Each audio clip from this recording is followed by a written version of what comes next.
Talking about me? Great. Trying to get items, clear to the dock.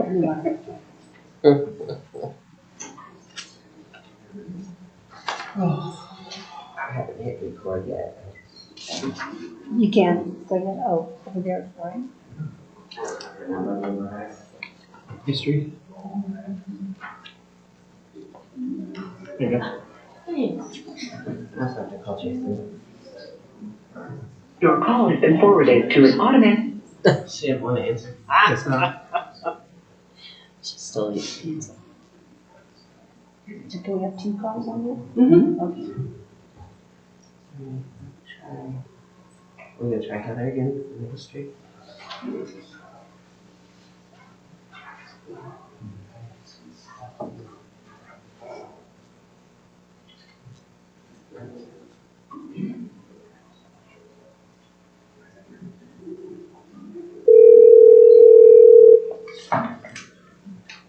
Hello? Hi, yes, Heather, we're about ready to start. We're gonna call Jason now. Yes. 769 4551. There you go.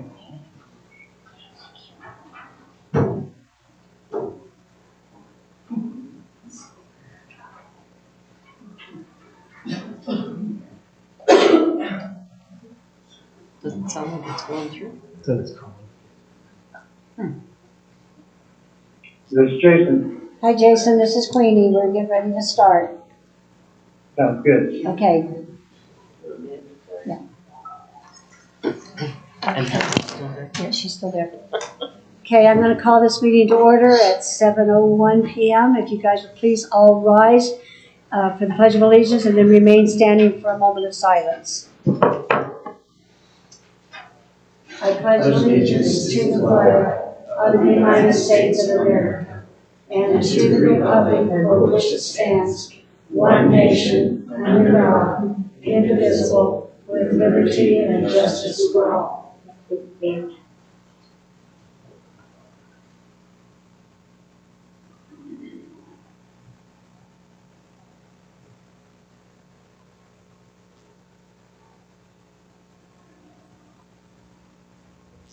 Thank you very much, I do appreciate that. Okay.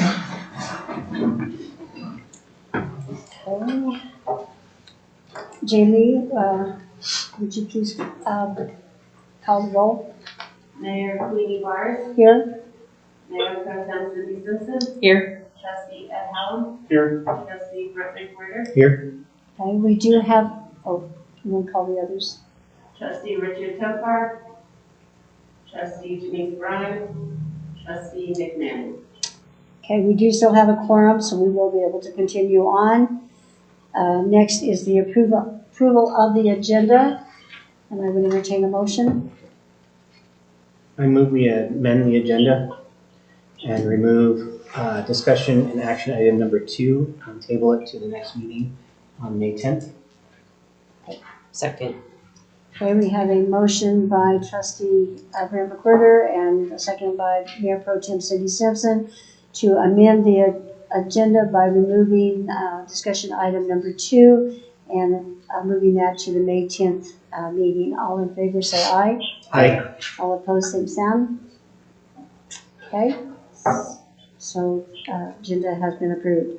Next on the agenda is the approval of the minutes of April 12, 2023, and I would entertain a motion. I move we approve the minutes of April 12th, 2023 as presented. I'll second. Okay, we have a motion by Trustee Brett McWhirter and a second by Trustee Ed Hallam to approve the minutes of April 12, 2023. All in favor say aye. Aye. Aye. All opposed, same sound. Okay, motion carries. Next is the Mancos water runoff presentation. Justin, you're up.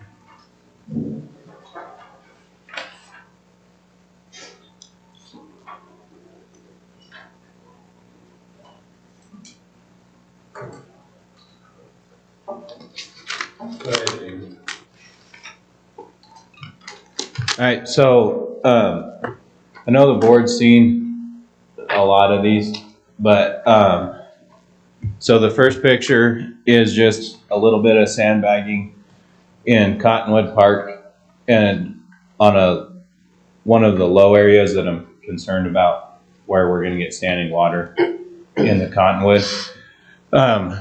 Public Works and Marshal's office has been working on trying to mitigate issues so we can keep our open spaces open.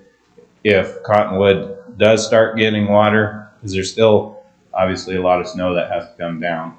River is lower than what it's been over the past few weeks. But if we start getting too many breaches coming into the park, we are going to shut the park. And my main concern is then with the standing water in the park, we're going to have an influx of mosquitoes. And then with high water years, I don't want West Nile to be a big issue in the park. So go ahead and, this is in the trailer park, in between, it's more in the United Campground. We've got a breach in Chicken Creek we've been watching.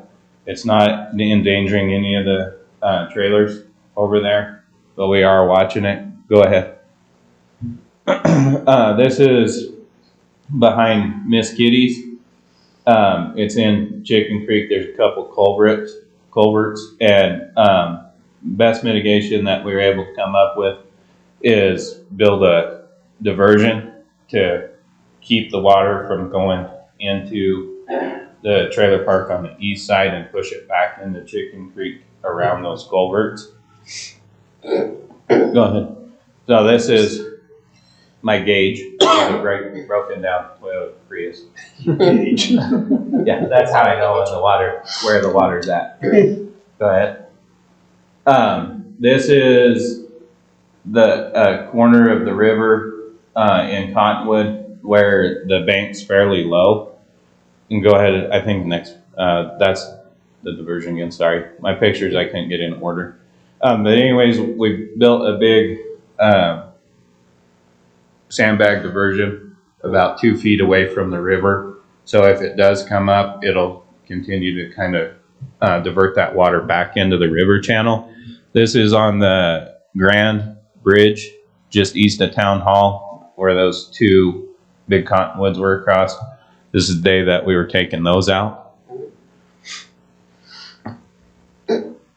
So, and then when we took these trees out, it dropped that pool by what, Terry, 3 feet? Yeah. So, go ahead. This is in between the elementary school and the preschool. There were 3 log jams that were creating issues there that we had taken out. And I don't know if it's an old, there's some type of diversion that was put in the river. I don't know if it was for irrigation. So it helped that some, but anywhere there's diversions in the river, we do get log jams that we monitor. So when the water's high, it's better for us than when it gets low. So go ahead. Keep going. And this is just another part of where that elevation changes in the river. That's another one behind the school. So, and this is a different, this is pre the diversion that we did at Chicken Creek. And you can see that you can't even see the culverts because the water is just too high for those. Keep going. This is pre-sandbagging on the river. And this is around that corner in Cottonwood.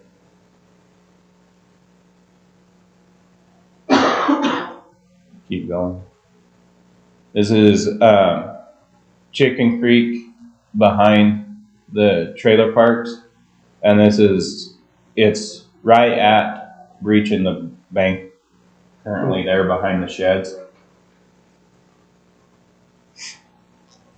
That's Cottonwood.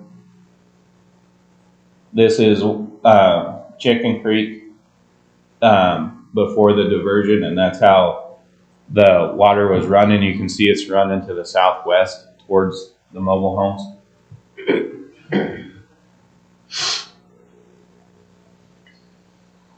And that was a beaver fence that was put in the Chicken Creek that created a lot of the issues for the culvert. They just got into the culvert when the water came up and lugged them off.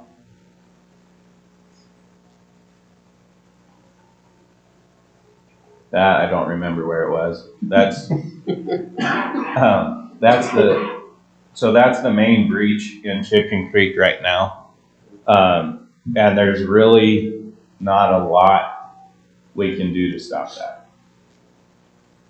So hopefully, since Chicken Creek is a smaller drainage than the Mancos River drainage, I'm hoping that's going to start going down soon.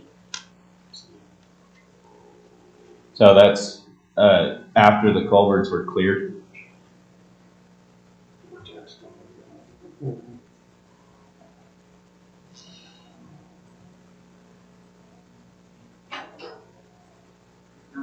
That's that corner. That was sandbag. Pre-sandbag. Is that all of it? So Jim Sproutlin sent out satellite imagery of the La Platas, and there's still a lot of snow and there's a lot of dust on the snow. So we're gonna have water start rising again next week. I don't want anybody to be concerned about it. We're on top of it. If it does breach, all we can do is manage it and try and keep it in its drainages. So, but are we going to have a major flood in Mancos? Not with runoff. I don't see that being a huge issue. We're going to have isolated, just like in the pictures I've showed. So, Jim, do you have anything to add? How long do I have?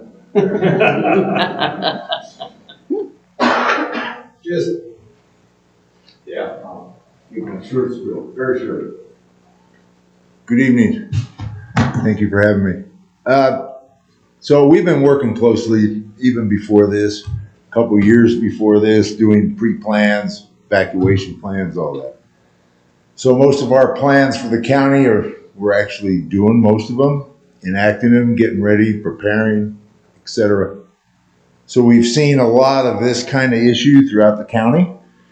We've got 20 culverts now we got to play with. We have 2 roads that are out, and the runoff for Dolores is actually, I don't think we're going to get any more. I am not a forecaster. I am not a hydrologist, but I'm learning. So looking at the information that I've been sending out in the National Weather Service, we actually have a hydrologist who's a forecaster. She's working one-on-one with us. She's great. She just called me today. She acts like she lives here. I got concerns about this. What do you think? So we're working really close. Sent out that prediction. I think the highest water runoff that we had in Chicken Creek, Mud Creek, kind of in the, I'm going to say, the water basin that's affecting the town. I think we're done with that. Now we're going to get the runoff into the river. The river will rise. I don't believe it'll get past an action stage, but there are some indicators it'll get to the action stage again with 5.4. Yeah, 5.4 is where we were at last few weeks. So it's showing the prediction right now. Of course, when it warms up, that water basin, McElmo's done. Dolores Water Basin, we have a lot of snow still up in that basin. So McPhee's letting out a lot of water starting Sunday, and then probably the 5th of May, they're going to pick that up. So we're kind of watching where that flow goes as well. But no, he's got a bunch of great pre-plans. We've been working together. Because I live in Mancos, it's kind of make sure that everything's okay too. But you guys, actually we're in good shape. That mitigation of the river was the way to go. I mean, 50-year-old logs and stuff dragging out of there, so good exercise anyway, right? Yeah. And then the sandbags for protection. We have plenty of bags for everybody, I think, for us. And I think the concerns that I'm Mr. Doomsday, by the way. I believe, the aliens could come down. I mean, anything that can happen, I'm pre-planning for it, right? So the only thing I'm worried about is debris management. That's along Dolores River, Chicken Creek, Mud, wherever. That debris will be a choke point, and then trying to get in there to clean that while it's flooding is almost, you can't do it, so you end up evacuating until we can clear that choke point out. So that's kind of what we're looking at now. Till the end of mid-May, it's picking up, and by the Memorial Day, it's at the peak, and then it's going to start working its way down. And then the dry grass that's this tall will turn to brown. Then we'll get lightning strikes, and Sorry, but Thanks, Doomsdayer. Mr. Doomsdayer, yeah. But we pre-planned for all this, so we've been looking at all of it. But yeah, I think we're in pretty good shape here. I don't see any issues at this point. So. Appreciate it. Yeah. Have you had any swiftwater rescue drills or anything? Yep, search and rescue, even the canine team, and then the Swiftwater Rescue from Dolores, they're doing trainings, and that's the other issue that we're a little worried about. Yeah. When you can't duck underneath the bridge, you just get bonked, and then away you go. Yeah. Yep. So, and then of course our transportation routes in the county, I think the runoff is better now. And it looks like that water drainage on those mesa tops are done. Now they're just going to melt higher up, because I think Rico's like at 230 cubic feet per second. But then in Dolores, we're running 19s and 1870 last night. So all that water's now getting in there. Lost Canyon broke a record. In 38 years, we went up to, I forgot, 7.4 above flood stage there for a while. But there's no values down in there that, we have to worry about. So it's blowing and going. So is Chicken Creek. Yeah. Yeah. Does the board have any questions? You guys are doing a great job. Thank you. Thank you, Thank guys. you. Appreciate it. Thanks for your efforts for us. Thank you. You're great. Thanks, Terry, and your guys. Yeah. Yeah, there's the rock star. There's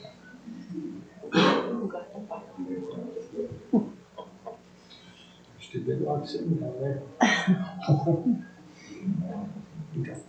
Okay, so moving right along, audience business, and audience business is for anything that is not on the agenda.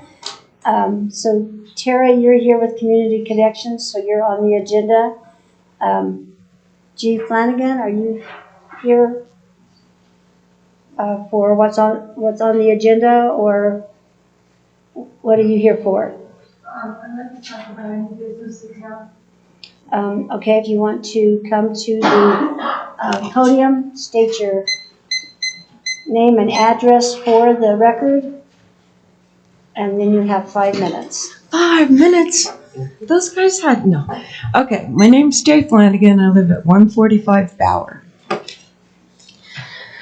So, as you all know, we have a new bar on Mesa. That bar, I'm here on behalf of concerned citizens, neighbors, and business owners. And that bar has brought nothing but excessive intoxication, pissing and puking and staggering in the street, and then getting behind the wheel. We've had a car sideswiped. We've had a yard driven into. The music is completely loud and obnoxious. It was supposed to be a quote-unquote cantina where people could gather and kind of just a community place for people to go. It's far from that. It's not a cantina. It's a full-on bar with extremely loud music, loud people, fireworks, which many people thought were shotguns going off. It's just a very unsettling and a very disturbing situation. It's hard for me to believe. Also, there's a parking issue. And diesel trucks running late into the night for 30 minutes at a time and all those toxic fumes. It's just hard for me and many others to imagine that a bar would go into that location right next to our beloved boutique motel, our opera house, and disabled senior living. That's no place for a bar. So if it's going to stay in that location, we either need to have some parameters set, or I need to know what to do to get that place shut down. It's problematic for the neighborhood. Any questions? No, yeah, thank you very much. Appreciate that. Okay. So moving right along, announcements. Heather, do you have any announcements? I don't have any announcements other than thank you for letting me call in. Jason and I are at CCCMA this week. Janice, do you have Yesterday, any? we held an alcohol beverage training, and we had most of the locals in Mancos attend, and their business owners stuff, so that was actually nice. I need to get a head count. I know we're down to a few trustees on who will be attending the retreat in May.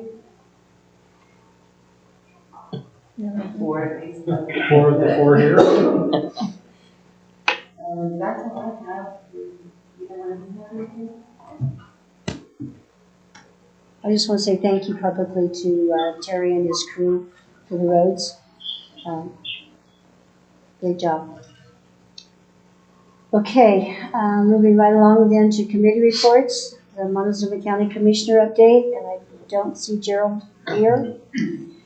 The Montezuma County Planning Commission, they met last week, and I attended. They only had one thing on the agenda, and it was just a fence needed to, the property belonged to the same person, but the fence was put a foot in the wrong place, so they just needed to do an adjustment on that, so it took us 15 minutes. Region 9, and Janice isn't here to report on that, and Jason isn't here. Jason, do you have anything on Region 9? I do not have anything tonight, thankfully. Okay, all right. And CDOT, Richard is not here, so we'll wait on that. And the Mancos Planning Commission, we are still working on the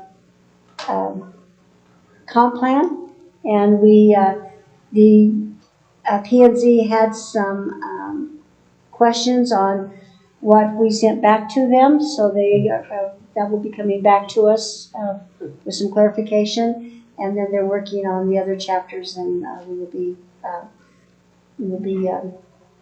those will be coming to the board here soon at the next meeting, I think. So that's our committee reports. Next is the discussion and action items, and the first thing is the public hearing on the Mancos Commons lot consolidation.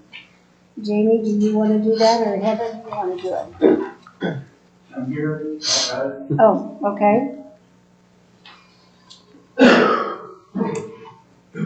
I'm sorry, I can't hear. Do you need me to do something, please? No, we have one We're of, starting the Mancos consolidation. and we have one of the gentlemen from the Common Press here to talk, so, Do we need to open the public hearing first? oh, yes. I was just gonna say, open the public hearing, please, and then after, don't close it until you guys have received all the information that you feel you need, because once you close the public hearing, at that point, board starts discussion, deliberation, and decision. Okay, all right, so I will open the public hearing at 7:25, and so we're here to speak about that. I'll let you, Jim, state your name and address, and Yes, good evening. My name is Robin Strother, 40066 Road G, Mancos. I'm here on behalf of the Mancos Commons project, the Mancos Common Press. As many of you may know, the Mancos Common Press purchased the vacant lot next to the press We closed on that in December, and we are planning a construction project there that'll consist of additional workspace for the press, restroom, office, a little bit of retail space, and some affordable housing on the second floor. It'll be a total of about 4,000 square feet in all. In order to do that, we've petitioned you for a consolidation, and that's why we're here tonight. I'm here tonight to answer any questions you might have. It's a pretty straightforward project once things get going. We have got the last picture of our financial puzzle in place just last week, and we're about shovel ready. We've been having regular meetings with our general contractor and with our architect, and I think the town has been given permit set plans. So we've talked to Terry as recently as Tuesday. I guess that was yesterday, Terry? Yeah. And so we've got some guidance from him, and we're ready to proceed. I think once hopefully we get your stamp of approval, we'll break ground late in May or first part of June. Okay. Do we have anybody here that wants to speak regarding this? Okay. Seeing none, does the board have any questions? Okay. All right, I'm going to close the public hearing and bring it back to the. Thank you. Am I dismissed? Thank Yes. you. You may be seated. Okay. So.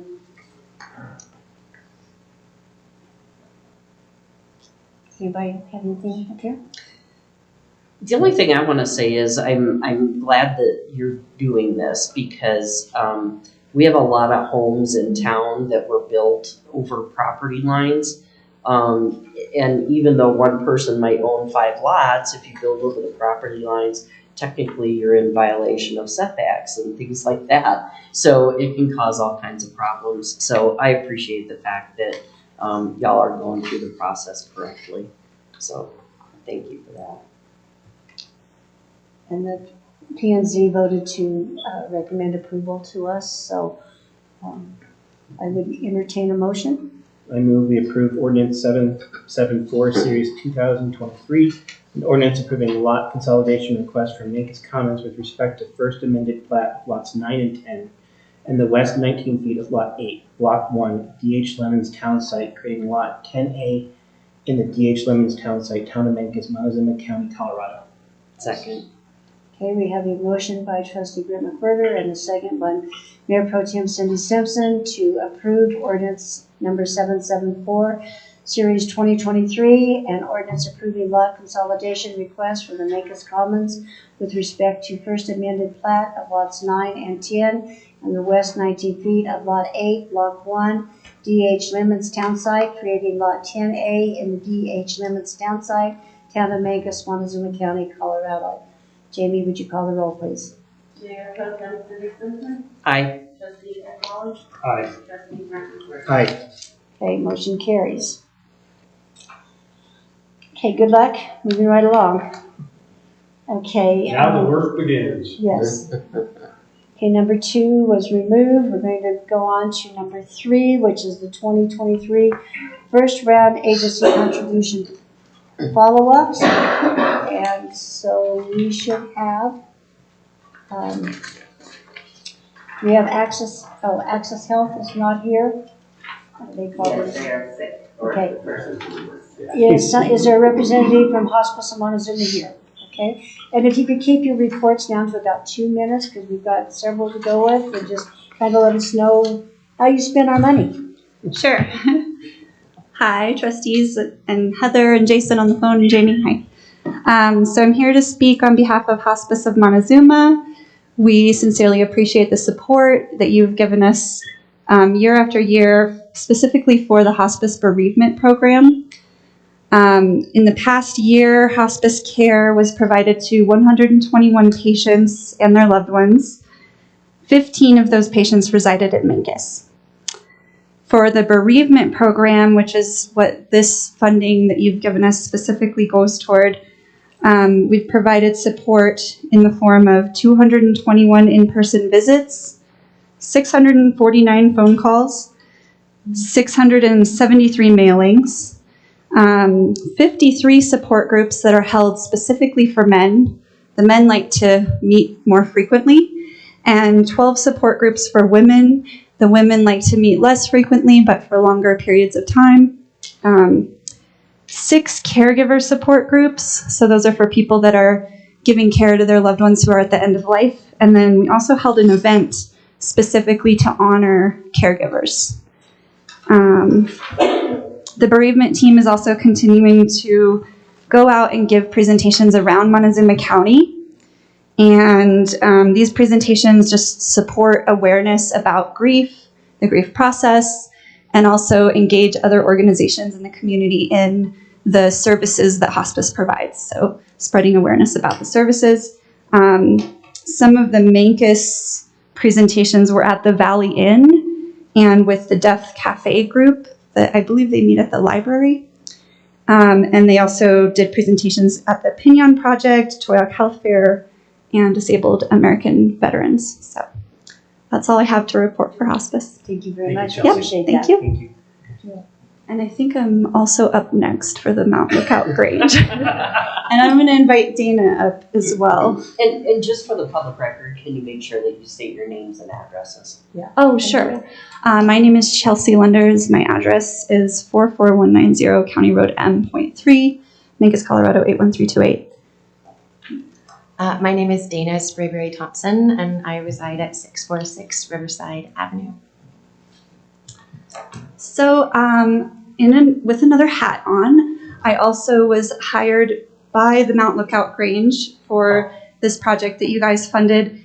And I invited Dana up because this project was really a collaboration between 4 Mancos nonprofits, the Mount Lookout Grange, Mancos Valley Resources, who Dana represents, the Mancos Valley Chamber of Commerce, and the Mancos Creative District, who you all know I also work for.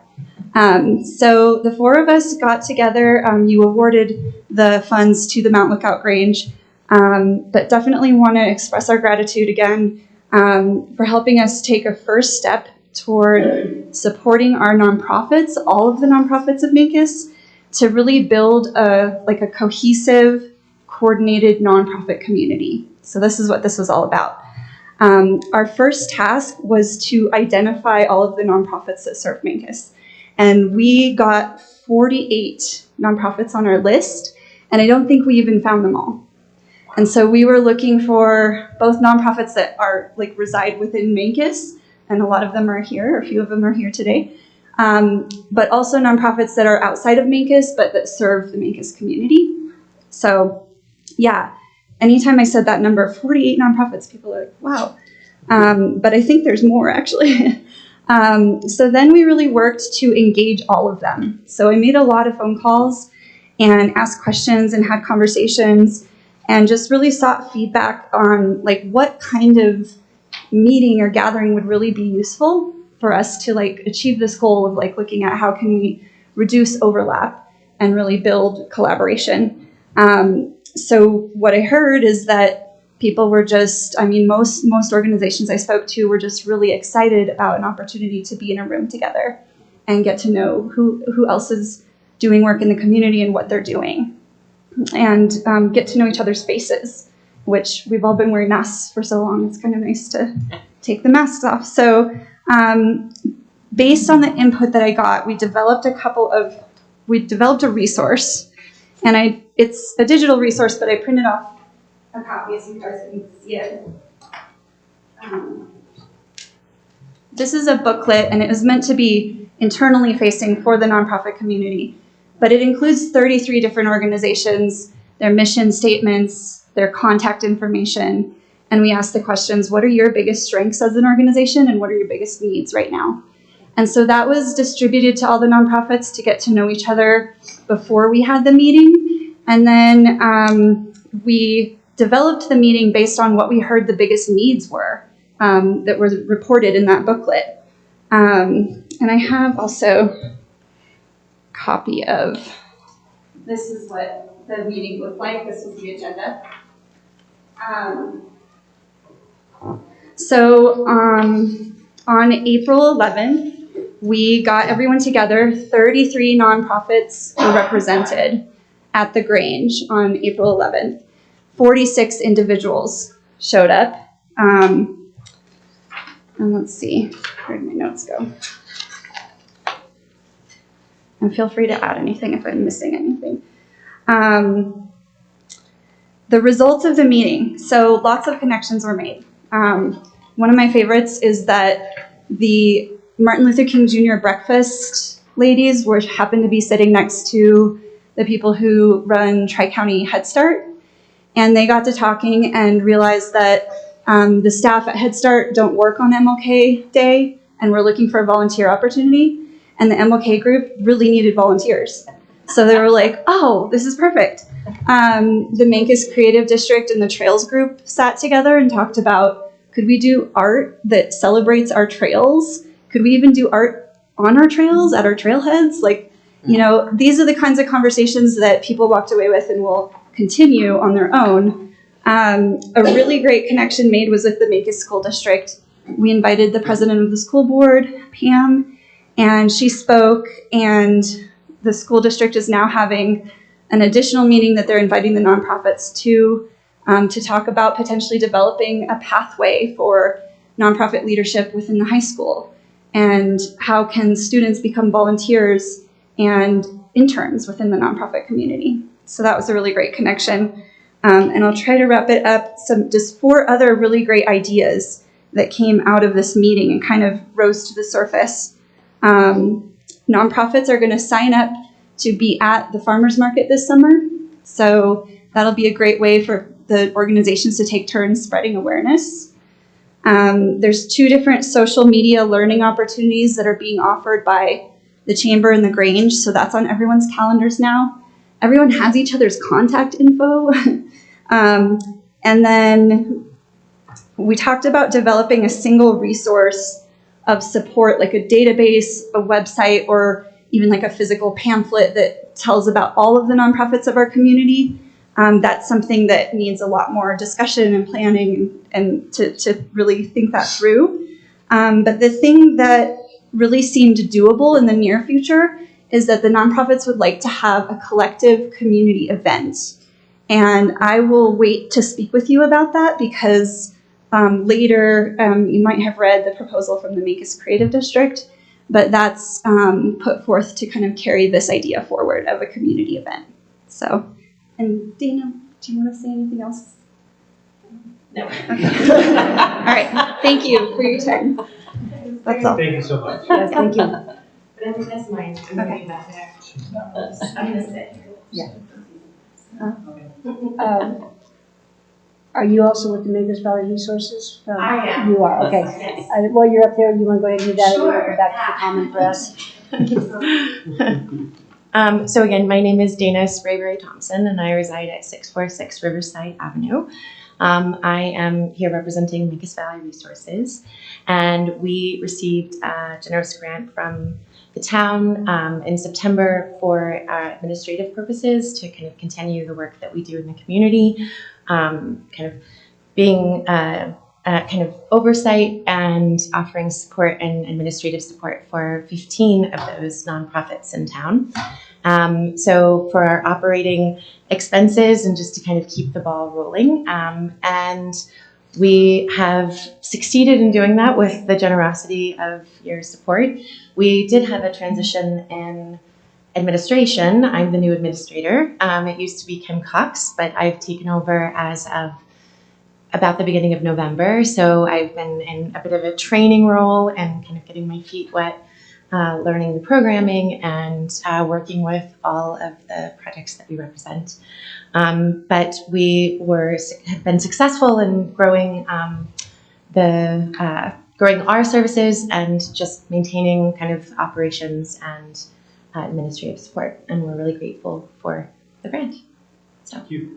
Thank you. Okay, is there anybody else here from the Mancos Common Press to?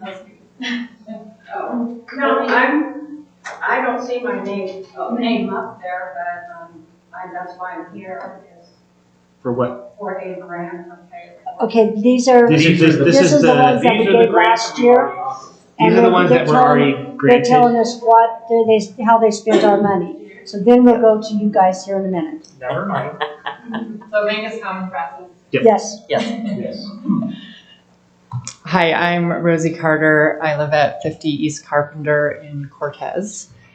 Thanks for having me back again this evening. So in September, you awarded us $1,500 to help establish a scholarship fund for our programming. We offer a lot of classes as well as events and visiting artists and all sorts of things at the press. But primarily, we wanted to be able to offer scholarships for our classes because even though they're a good value and they just cover our expenses, they are too expensive for some parts of our community. So especially youth and young adults. So that's been our primary focus with the scholarship fund. We also were awarded a mini grant from the Creative District for $1,000. And so we combined the two and we're able to start our fund off with $2,500, which is fabulous. We put together a committee, scholarship fund committee, made up of 2 board members and 2 staff members. And we develop an application that is online and it's linked to every single one of our classes. So people can easily just click a link, go and fill it out and apply. And right now with the $2,500 and the classes that we have scheduled this year, we can offer up to 2 50% scholarships for every one of our classes. And that's pretty exciting. And then we're working too to promote the scholarship because people don't necessarily know that it's available for our classes. And we're really working to get the word out to the community at large so that people know that, you know, maybe they think they can't afford the classes, but there's a way that they are affordable now. And so far this year, we've offered the scholarships for 3 classes. We had to cancel one of those classes because of COVID. The instructor got COVID, so that was unfortunate. But we've awarded 2 scholarships for a total of $350. And we also have plans for other ways to continue to grow this fund because, as Robin talked about, we're about to have expanded facility. So in August, we're going to be holding a print sale and all the proceeds will go towards the scholarship fund. And we've been discussing other ways to continue to grow it because we would like to be able to offer more scholarships and offer them for other events too. So we're really excited that we were able to launch this and get this off the ground. And your grant really has been a big part of that. And we really appreciate it. So Thank you. Thank you. Okay, the School Community Youth Collaborative, you want to come up and state your name and address for the record? Hello, I'm Christine Bryce Nelson. I live at 530 Bauer in Mancos. And I went to School Community Youth Collaborative. The funding from the town of Mancos helped to support some of our out-of-school time programs. Specifically, it supported the Girls on the Run, which happens at the elementary, or happens at Mancos schools. It's for elementary and secondary students, but we get mostly elementary. And I have a little bit of data to share with you from that program. So we gave a survey to the Girls on the Run program, and they were able to choose, so our survey is like thumbs up, thumbs sideways, thumbs down. So it's really easy for elementary to use. And 73% of those that participated felt included in their program. 88% of participants felt like they got to know someone better. And 100% of the participants liked the program. And which is good because they're not like required to go, so they get to choose. And 77% of participants said they would like to do more programs like this. So I thank you for your support. School Community Youth Collaborative does a lot of out-of-school time programs at the Mancos schools, including pretty much anything that happens after school that is not a sport. And some of those programs are think tank, coding, esports, dance. Weightlifting usually happens before school, but we haven't had a lot of activity there lately. Outdoor club, nature club is a newer one. We also do homework help and art honors. And the biggest, our biggest goals with these programs are to provide those pro-social opportunities for the young people, and then to also provide them with academic support. So the combination of homework help plus something like think tank or coding provides them with these opportunities where they can succeed academically and in school, and be healthy, thriving members of our community, which is our mission. So I have handouts for you guys if you want them that just says a little bit more about us and those stats. So Sure. thank you. Thank you. Thank you. Thank you so much. There's too many, but. That's all right. Thank you all for attending and coming back and letting us know how you spend our money. It makes us more willing to share what we have. So again, thank you very, very much. Okay, next on the agenda is the 2023 second round agency contribution request. Heather, do you want to lead this off? Sure. So there is a total of $12,000 in this line item for 2023. The first round, we received requests totaling $12,000, and the board awarded $9,000. So we currently have $3,000 remaining in this line item. If the board chooses to award more than $3,000, the motion will need to include some type of language that says, I'd like to award this, and this, totaling $10,000 from the general fund reserve, because it will need to come out of reserve, and we'll probably need to do a budget amendment later this year. So just to let you all know, it's difficult, it's a hard decision, but currently there's $3,000 left for you all to spend. Some of the organizations, like the Mancos Senior Center, is an incredibly worthy cause, but I think that it needs to be a separate discussion because they are not actually a nonprofit organization. They are a member of Montezuma County.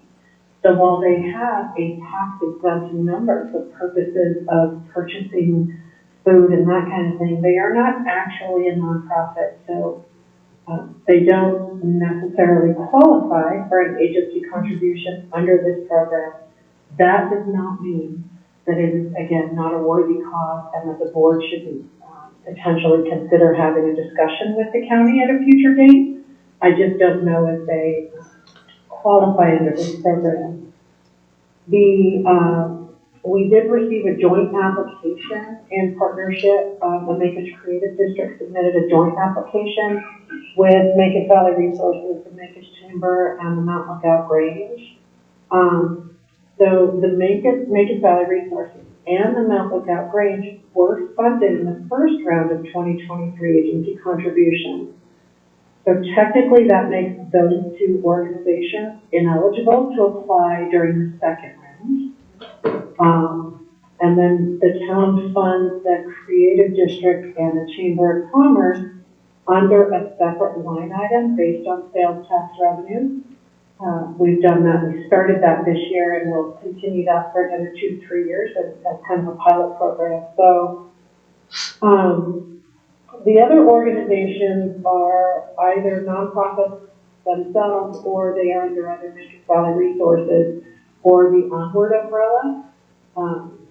I do want to point out that Mancos Food Share applied during the first round and they were not able to send somebody to the meeting. So again, by the rules of the program, they were not eligible for funding. So the board did encourage them specifically to apply during this round, and they have. So that's kind of the down and dirty. It's not this is a hard staff report for me to write, and it's a hard discussion for me to have with you because every one of these is a worthy cause. But I do think that it's my job to point out to you who's eligible, who's not eligible, who receives money, and who didn't. So, having said that, you all have complete discretion, and staff will adjust appropriately based on whatever decision is made tonight. Okay, thank you, Heather. Okay, so it looks like first on the list we have the Chicken Creek Nordic area. Someone here to talk about that. If you would, and if you could keep it to about no more than 3 minutes, please, because we have quite a few to go with, and state your name and address for the record, please. David Blaine, 10436, County Road 39, Mancos. Larissa Swain, 309 North Beach Street in Cortez. Let's start. So, Chicken Creek ski area has been going for about 38 years. And I've been up there for all 38 of those years. And it's one of the few recreational activity sites that is available to people during the winter here in Mancos, out for outdoor recreation. And you'd think, oh, it's just certain groups of people. No, you get parents out there pulling sleds with their infants in it on their backpacks, all the way up to people older than myself. And I think usually we have thousands of people every year utilize the area. And one reason I think it's really good is, besides the health benefits that people gain from having that available, is also the people who do the work are total volunteers. Nobody has ever received a penny payment for all the work. And it's not easy.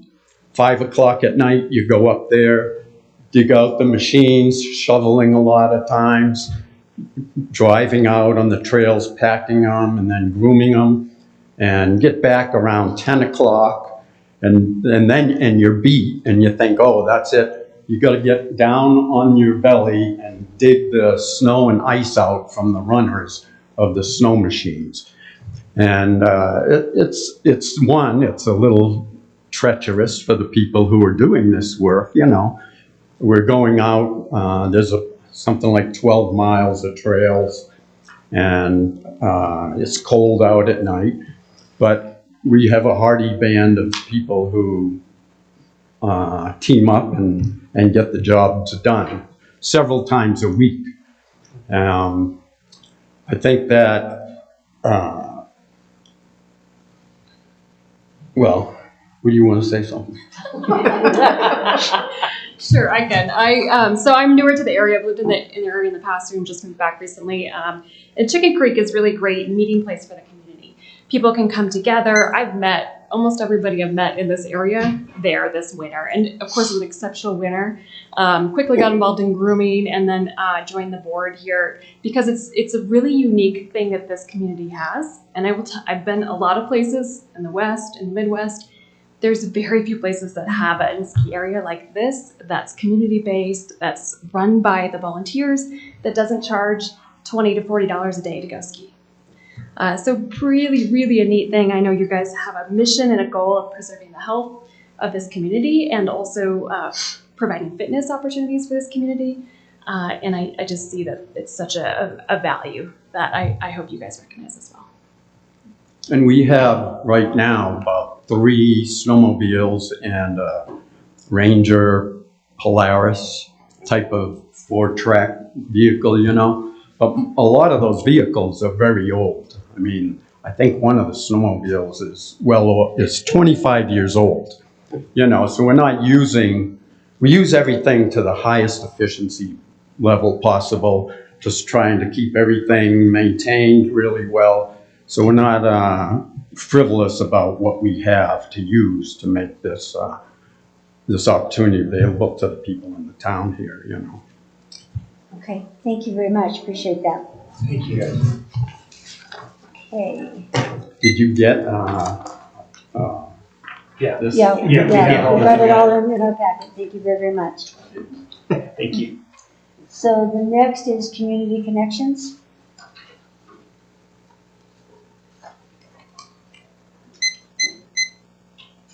These are not the best hearings. Hi, I'm Tara Keene from Community Connections. I live at 3153 East 5th Avenue in Durango. And I want to thank the town board for all of your support over the years. We, of course, provide a variety of programs to kids and adults with intellectual and developmental disabilities that really allow families and people with disabilities to live in this community and get services right here in Mancos, not have to go to other communities, or we have some families that end up just staying on the Front Range because that's where they can get things. But we think it's really important to serve our local rural communities. A few exciting things that we think we have going on right now that I wanted to update you about. This past year, we took on doing early intervention evaluations for kids 0 to 3, so that now they have a seamless route into services to help boost their developmental milestones. Instead of having to go several different places, they come to us, get the evaluations, get the services. We're also revamping our supported employment program, trying to get more people with disabilities employed in our local communities. And our new program manager for the whole region is actually a Mancos resident. So hope you'll be looking forward to seeing him at chamber events and in local businesses trying to get our clients placed. We're also developing some lending libraries for families to get equipment, tools for kids to help promote their development as well. We also just started a parent support program. It's called Ashes to Diamonds, and the intent is to help parents with kids with disabilities put on their own oxygen masks. So really figure out, how do they take care of themselves? How do they promote their own well-being so they can really be there for their kids? And then we have, I guess you would call it exciting. We are, because of some new federal regulations, having to split into 2 organizations. So that is our big project over the next about 15 months. So we can keep you all apprised of how that ends up looking. But yeah, we're starting a new 501c3 to keep, make sure that the services that we've been providing can continue to be provided and stay in compliance. So that's what we have going on, trying to keep it under my 3 minutes. But if you all have any questions. Don't think so. All right. Thank you for providing all the information. Okay, so the next one we have is the Imagination Library.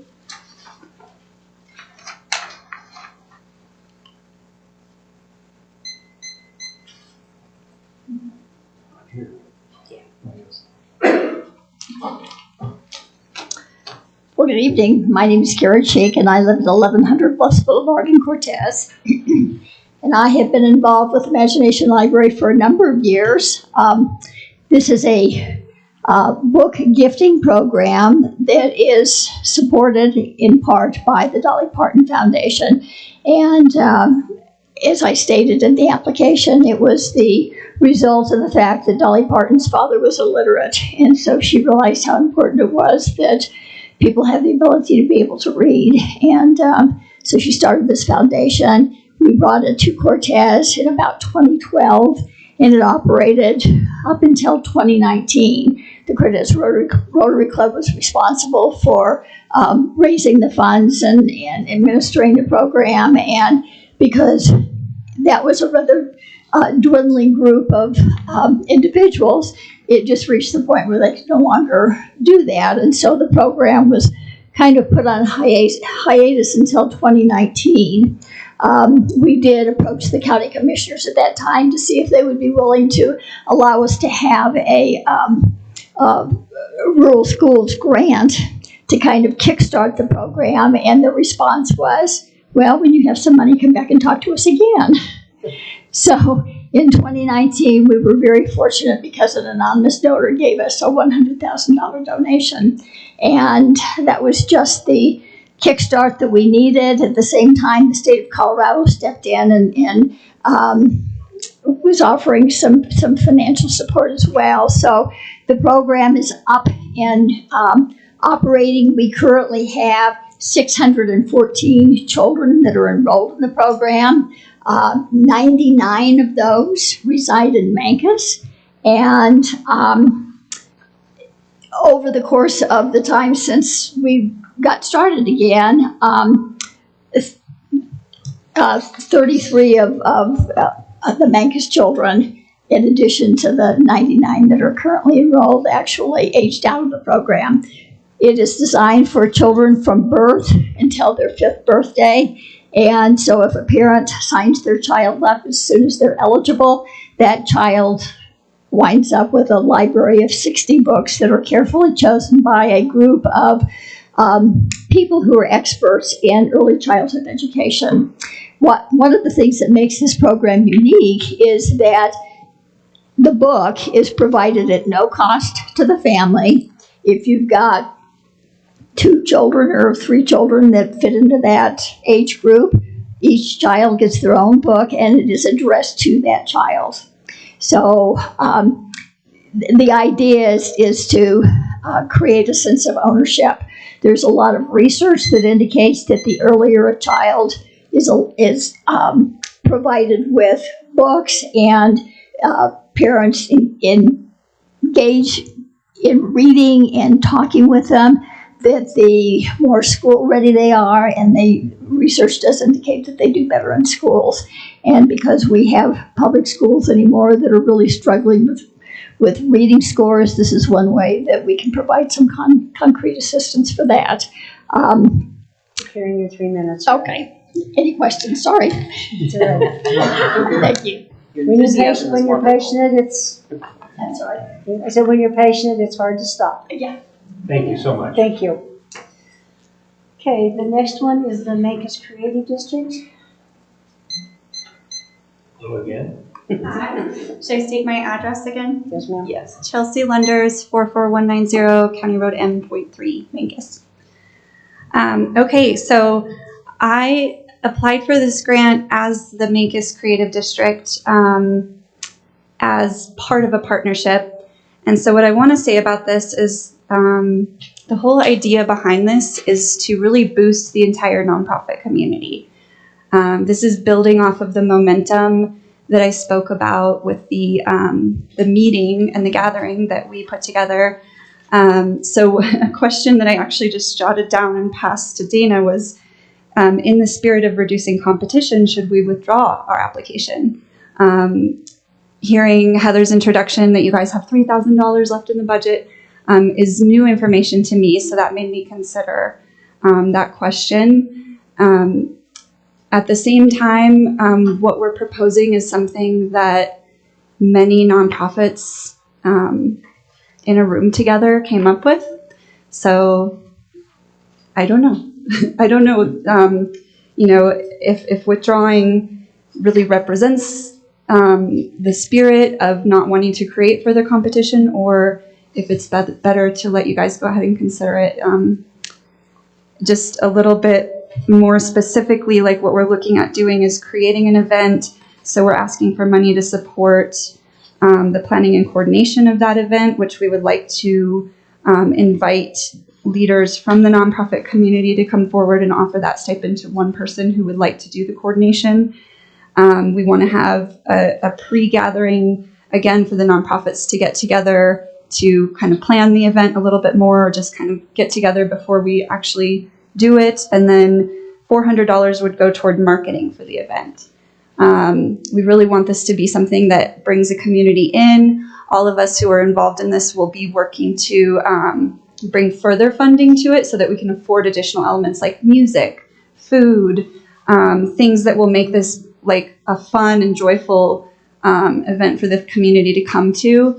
The Mount Lookout Grange will provide the space in kind, and the Creative District, Mancos Valley Resources, and the Chamber will provide other resources to help make it happen as well. Do you guys have any questions about our intentions or thoughts? Okay. Thank you. Thank you. Okay, the next one is the Mancos Food Share.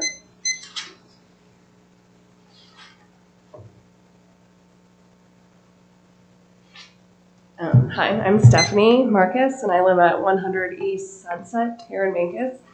And Mancos Food Share, I'll say a little about what we do. We run a weekly pantry that serves about 40 to 50 households. They get like a box of food. We run a bulk buy program. I have a seed share program. It's coming up actually on Sunday, where we give free seeds and plants. We run a community garden. We offer cooking classes, like both 6-week long classes that's mostly designed for families, and then individual classes like we do canning and food, other kinds of food preservation, a tamale class where we bring other community members in. Why we applied for the grant was mostly because we do a summer lunch program. So we do 10 to 12 families. Well, they'll come once a week and they'll pick up boxes of food just to help out because most kids are fed at the school. And we used to do something like at the library, but with COVID, we kind of shut that down. And also to help, because we're planning on purchasing 1 to 2 pallets of snacks. We provide snacks for the Mancos Elementary, some of the Mancos Middle School, the Mancos Art Room, the Mancos Library, and pretty much any other nonprofit. Like we worked with the Montezuma Youth Collaboration. When they do things, we provide whatever kind of food needs that they have. But that's really all of it. Okay, thank you. Thank you. Okay. The next one is the Mancos Senior Center.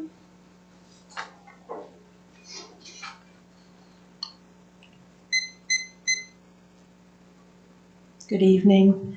My name is Rita Russell. I reside at 410 North Beach Street in Mancos. I represent the Mancos Senior Center, which is located at 141 East Montezuma here in Mancos. Good evening to the Board of Trustees, Heather and Travis. Going through our request. The Mancos Senior Center provides nutrition, fitness, and social activities to the senior population while ensuring the elderly homebound person can live independently in their home for as long as possible. Our goals are to increase the number of congregate meals served and home deliveries made to the senior residents of Mancos, and we also want to increase the number of programs and activities there.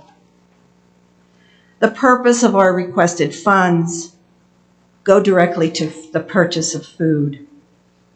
Many of the senior residents cannot afford the current recommendation of only $5 donation for each meal. The Mancos Senior Center offers meals every Monday, Wednesday, and Friday. But these funds will ensure meals can still be available to seniors regardless of their ability to pay. The secondary use of the funds will be to supplement the severe cutting of the federal, state, and county money. The director of senior services was let go several weeks ago. Much of the funding sources available to sustain the senior centers in Montezuma County were never requested. The funds requested through the town of Mancos will help ensure that this Mancos Senior Center will remain open. The Mancos Senior Center would fall under the second priority in your request. It is an organization that addresses a unique community need. Yes, the center is not technically nonprofit, but it does have a tax-exempt number for the purchase of products and materials. The unique community need is to continue providing food, activities, and programs to enhance and support the quality of life for the senior residents of Mancos. They would appreciate your consideration to award the Mancos Senior Center with funding for our program. Thank you. Thank you.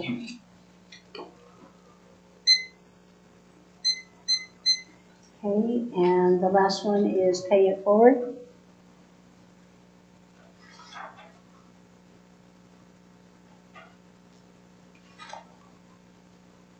I'm Dana Weaver. I live at 7788 County Road 39. Pay It Forward has been my baby for the last 10 years. I am truly nonprofit. I buy my own cards. I pay for my own gas. I buy my own stamps and envelopes. The money I have is from donations. I've had one grant. I don't have a grant writer. I can't write a grant, and that's why I've come to you. My average grant request that we pay out is $1,000. And that goes, if someone's had an accident or an illness in the family, they've lost their job, we will pay for non-medical bills, such as rent. We got an application yesterday that was brought to us from the school, which we work very closely with, and her rent was paid this afternoon. I drove to Cortez and I paid the rent. And that's what we do. We've paid, I think, $2,200 in water bills to the town of Mancos in the last 2 months. We buy turkeys for food share for the last 3 years. We've purchased 25 turkeys. In June, I'm going to try to do some kind of major, this is donation month to Pay It Forward. Please give me some money. If it wasn't from a very generous donation a year or so back, I would be out of business. I can't fundraise like I used to, and people don't give like they used to. We also hope to start something called Seniors or Students on Task for Seniors, and we're working with the school to start that almost immediately, so we're prepared for next year, where their community service hours, the students will go to senior citizens who might need help raking, moving rocks, moving furniture. I would like for myself to be able to purchase them, the students, a gift card for their efforts because they're not being paid. I got lots of things I'd like to do. And I came here ill-prepared and I don't speak well in public. I'll leave some of these cards around. You know, I drove to Durango one night to take money to somebody to drive their kid to Children's Hospital in Denver. And it's pretty much myself. And thank you for your time. Thank you very much. Oh, and you have to make an 81328 to get in there. Okay. And you can't get cash. No cash. Yeah. We pay directly to the landlord. You know. Okay. Oh, I see. Okay, it goes for it's good too. Okay, so we've got 1, 2, 3, 4, 5, 6, 7 people. We've got $3,000.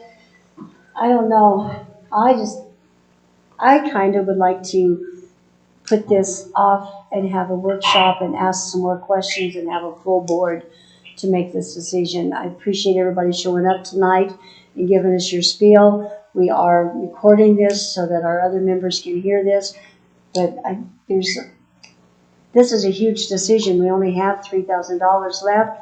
We'd have to talk about moving some money from some other priorities that we've got set up and to fund everybody. And I personally would like to have a workshop on it and then have the whole board here. But I'd like to hear from what you guys have to say. And Ed, what do you think? Well, first I'd like to say everything on every one of these I totally back. I think it's great. Yeah. Dollar factor is our issue. concern. I'm not going to say that we can't find that money somewhere else, but I do feel that I would like to have a full board participation in that decision. I don't think that the three of us should make that decision for the other three that aren't here. Mm-hmm. And as you said, we have it so that, and we've requested that they look at or listen to the presentations, and that's, that those will be on YouTube. So I think I agree that we should wait. I think I don't see anyone that I would spoke Yeah, about each right and now. every cause is very, very worthy. I mean, I'm not saying no to anybody. I just want other people to have a say in what we're doing. Brent? I think we should postpone this decision until after our retreat. Because at our retreat, we're going to be talking about our board's priorities for the next year. Mm-hmm. And that will give us a better picture of what our financial obligation is going to be. So I think that we should put it off until after this board retreat on May 13th. So let's maybe put it onto the agenda as a workshop at the end of May, or the last meeting in May. Cindy, what do you think? I agree. I think if we just had the 3,000 and we needed to make a decision, I think we could do that. But, you know, if we do consider above and beyond 3,000, it's going to require moving some money around. Mm-hmm. And I think that kind of necessitates a full group. And, you know, and we have the recording of the meeting so that our other board members can listen to it and then therefore be able to vote and speak to it. And so, so yeah, I support that. And it'll be nice because y'all won't have to come back and do this again.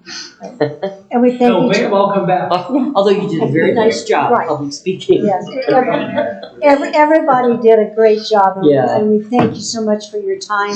But we are short some members tonight. And, you know, having 7 entries and $3,000, that's a hard decision for 3 of us. Well, and I don't have a vote unless there's a tie. And it's hard to have a tie with 3. So it just puts a lot of pressure on us right now. So we'd like to have the other board members chime in on this. So thank you again all for coming. We appreciate it so much, and we are listening to you. But you're going to have to stay tuned. Yeah, stay tuned. Okay? Hold your breath. Okay. All right, so moving right along then, we've got the water sufficiency study and legal research. Heather, do you want to do this, or is Terry going to do this? I don't mind doing this, since I'm kind of the one that initiated this with SGM. We talked about this a little bit at the last meeting. I have been talking to SGM about. Hold on, Heather. If you guys are going to talk, please step outside and shut the door, please. Thank you. Your meeting's over, ours is not. Yeah. Shut the door, thank you. Okay, Heather. Okay, sorry. That's all right. I've been talking to SGM because I've been having conversations with other entities regarding water. We all know that water is an issue. We know the ongoing drought is an issue. I know that we have old studies, and I included some of them here, 1999 to 2002, with regard to water management or utility management and that kind of thing. So, but that's the most recent information that we have with regard to water management for the town as a whole. Our water rights haven't changed. I have all of that information. Our points of diversion haven't changed. And I understand all of that. And these studies did take into account the vacant parcels that we have in town now. However, those were studies when this level of drought wasn't on anybody's radar. So what I'm asking is that the board authorize $17,818 out of the $250,000 contract that we have with SGN to work with me on updating the 1999 and 2002 document with an eye toward ongoing extensive drought. Demand is increasing regardless of what we do with rates and that kind of thing. Town is planning again to reach out and do some public outreach regarding conservation, but that we didn't see a lot of improvement This year with that outreach, we didn't see a big change in how people are utilizing their water. Our source water has changed in the last 20 plus years, so I am just looking for SGM to give me some options and solutions and long-range planning. And, you know, if developer X comes in and wants to do this, this has to be done to the waterfront. Or if developer Y comes in and wants to do this, then this has to be done to the water plant, and this, then I have to negotiate a power kind of thing with developers. Right now, we really don't have a whole lot of negotiating power because the information that we're relying on is so old. I've also asked David if the board approves this project to help me with some legal research as far as if developers come in and say, so here are these, 40 lots and I want to put a fourplex on every one. What is the town, what are our legal rights? What can we ask for? What can't we ask for? Can we say all together, I'm sorry, you're not bringing any water to the town, so no, we're not going to allow you development? That's, we wouldn't do that, but it is an example of the information that I'm looking for, because I do think with all of the housing discussions that are happening in the state at this time, and all of the housing programs and the housing legislation, I'm trying to get ahead of potential large-scale development within the town rather than scrambling after the fact. So I'm looking for the board to authorize this with SGM and asking for your approval. This decision, once again, is completely up to you all. If you approve it, it will come out of the contract that we currently have with SGM as our engineer on call. Okay. I have a question. You brought up twice now the contract that we have with SDM. Are we committed to pay them $250,000 even if we ask them to do nothing? Or is that just a budget up to $250,000 in approved? We're not committed.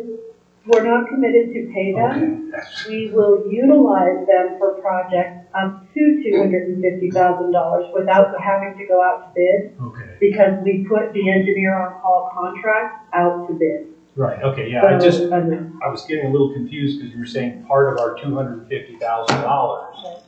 And I was thinking, I didn't think it was that, it was, the $250,000 is basically the fact that we have anything below that, we do not have to go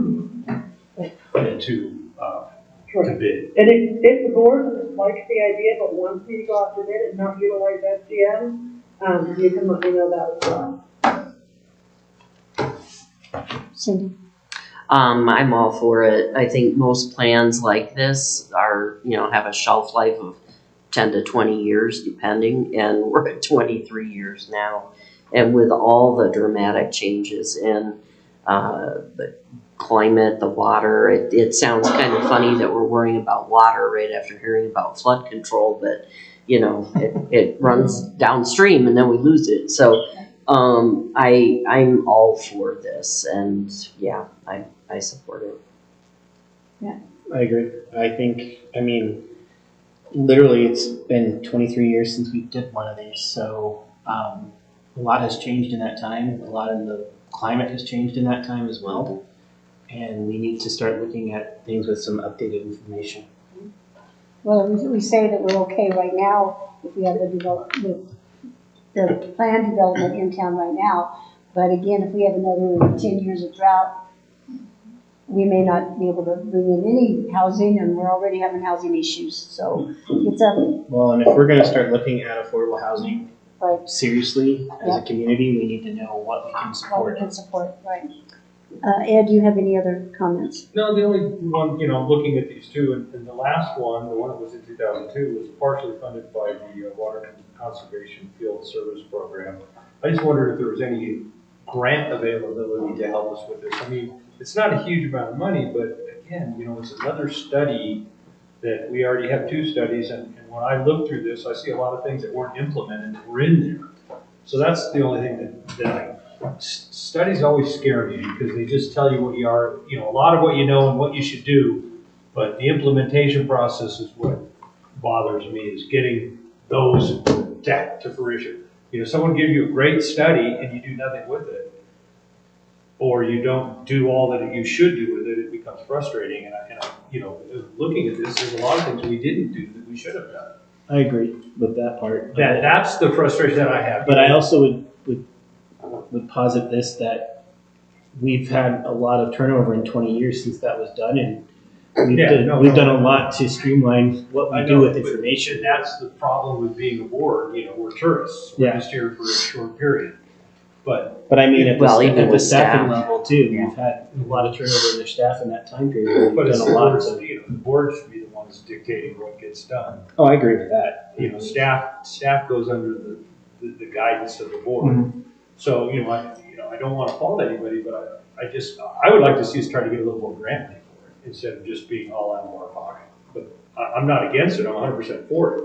I just like to not have us pay for it all. So, Heather, did you hear that? I did, and I can try, if the board likes, I can try to find some money for this. I will say there's a couple of things. I do think that the reason the town is so successful in our grant applications, because we have great relationships with all of our funding agencies. I think the reason that we are so successful, or have been over the last 10 or 15 years, is we put our skin in the game first to do the research and the study, and then when it comes to construction or larger projects, our funding agencies are more inclined to fund us because we have shown that whatever project we're asking for money for is a priority. It's a good point. So, good point. Good point. Mm-hmm. Okay, I'll retract my concern. You're fine. The other thing I was going to say was, I completely agree with you. Nothing makes me crazier, and you've all worked with me long enough to know that I'm very task-oriented. Nothing makes me crazier than commissioning a study or a plan or whatever you want to call it, and then it gets shown. That is a huge pet peeve of mine.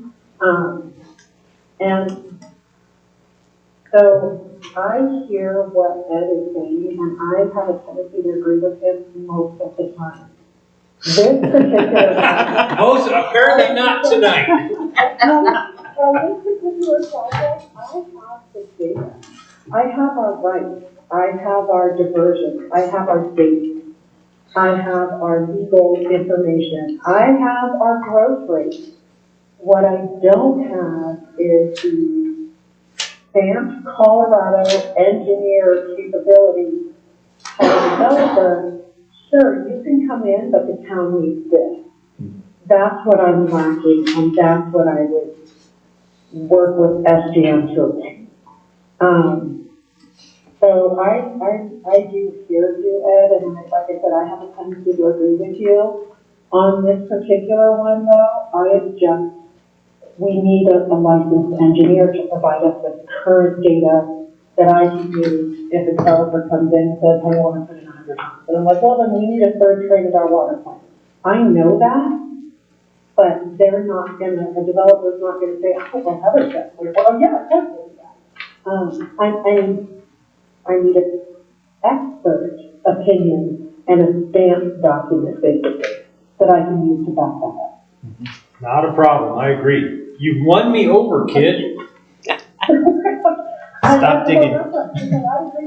Yeah, no more grappling. You win. Give me the 5-year plan and I'll work it, because it does drive me crazy. Okay, so. Thank you, Ed. Thank you.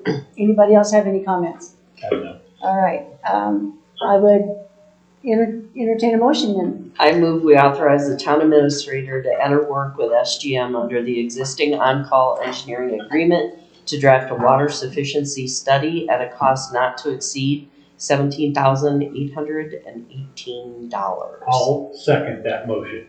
Thank you, Brent. Okay, I have a motion by Mayor Pro Tem Cindy Simpson and a second by Trustee Ed Hallam to authorize the town administrator to interwork with SGM under the existing on-call engineering agreement to draft a water sufficiency study at a cost not to exceed $17,818. Jamie, would you call the roll, please? Mayor Pro Tem Cindy Simpson. Aye. Trustee Ed Hallam. Aye. Trustee Brent McWhirter. Aye. Okay, motion carries. Moving right along. Thank you all. You're welcome. Oh, thank you. And thank you especially that, thank you.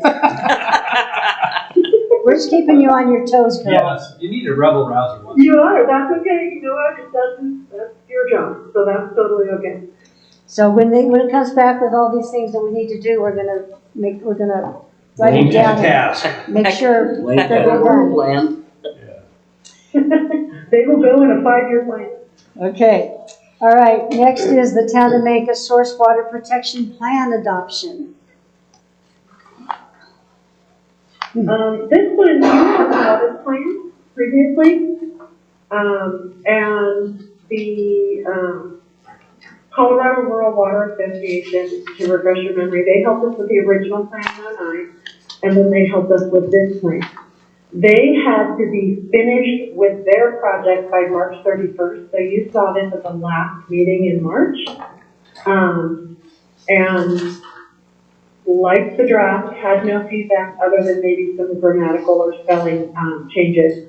And so I went back to Colorado Rural Water Association, and they finished their project, and now it is coming to you for adoption. Okay. Any questions? No, just a comment that the reason, I mean, this is huge. It's a big deal. And the reason that I feel comfortable for a board short 3 people, that we have discussed this as a board with a full complement of trustees. Yeah, it's been on our radar for quite some time. You were doing this on the board when I was on previously. Right, and then you were off, and now you're back, and we're still dealing with it. Yeah. So I personally feel very comfortable moving forward with this and adopting it. So do I. Agree? All right, then I would entertain a motion. I move we adopt Resolution 8, Series 2023, a resolution adopting a revised source water protection plan for the town of Mancos. Second. Okay, we have a motion by Trustee Brent McWhirter and a second by Mayor Pro Tem Cindy Simpson to adopt Resolution 8, Series 2023, a resolution adopting a revised source water protection plan for the town of Mancos. Jamie, would you call the roll, please? Mayor Pro Tem Cindy Simpson. Aye. Trustee Ed Hallam. Aye. Trustee Brent McWhirter. Aye. Okay, motion carries. All right, next on the agenda is items for the May 10th, 2023 agenda. We have the Mancos Chamber Joint Workshop first. We will then move number 2 down to the May 10th agenda.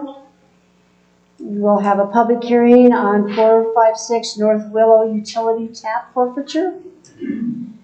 We have a comprehensive plan review update, chapter 3 and 7, and a resolution 8, series 2023, the 2023 budget amendment. Anybody else have anything else? So Heather, We'll also be talking about the tour of Aspen Wallwood. Yeah. That's tentative, depending on my conversation with either Dave or Corey. And did we, I'm sorry, I spaced out for a minute there, really long day. Did we put your? I moved it down. Okay, I moved it down. Awesome. And just question, the 456 North Willow Utility Tap Forfeiture, is that the Conservancy District? It's not, is it? No, it's not. No, it's not. It is, so according to the municipal code, and I'm sorry, I don't have it in front of me, but it will be included in your staff report next time. Any tap or any utility payments, bills, monthly bills, that are not made for 24 consecutive months are subject to forfeiture after a public hearing of the Board of Trustees. Okay. This property is currently abandoned. There is a lien I have notified or attempted to notify several times via certified mail. So there is a section of our code that this applies to. There has been 24 consecutive months of non-payment. So I'll make sure that I include that code section and the information in the staff report. Okay, thank you. All right, so I'll make a motion to reserve. Perfect. Yeah. To what? Make a motion to adjourn. all right, meeting adjourned. Thank you, I see.